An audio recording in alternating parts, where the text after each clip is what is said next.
Repeated ആയിട്ടുള്ള online criticism, negative comments, bullying ഇതൊക്കെ ഒരാളെ എത്രമാത്രം തളർത്തുന്നുള്ളതിന്റെ എക്സാമ്പിളാണ് ഈ വീഡിയോ. നമ്മൾ എന്ത് ചെയ്താലും ആൾക്കാര് നമ്മളെ ഇങ്ങനെയാണ് ഇവള് ഇങ്ങനെയാണെന്ന് ജഡ്ജ് ചെയ്ത് വെച്ചിരുന്നപ്പോ തന്നെ I started feeling like of മതി എനിക്കിത് ഒന്നും കേൾക്കണ്ട. കോൺഫിഡൻസ് എന്ന് പറയുന്നത് അൺലിമിറ്റഡ് ആയിട്ട് കിട്ടുന്ന ഒരു കാര്യമൊന്നുമല്ല. ഒരു സാധാരണക്കാരനോട് 10 പേര് മോശം പറഞ്ഞാൽ ഒരു ദിവസം മുഴുവൻ അത് മനസ്സിൽ കിടക്കും.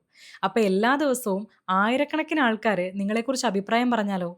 ഒരു ഘട്ടം കഴിയുമ്പോൾ അത് ക്രിറ്റിസിസം അല്ല, ഇറ്റ്സ് ഇമോഷണൽ എക്സോഷൻ. ഇതിന്റെ സാഡ് റിയാലിറ്റി എന്താണെന്നറിയോ? ഒരാൾ ഇഷ്ടത്തോടെ ചെയ്തുകൊണ്ടിരുന്ന ഒരു കാര്യം ഒരു സമയത്തുമ്പോൾ അവരങ്ങ് നിർത്തും.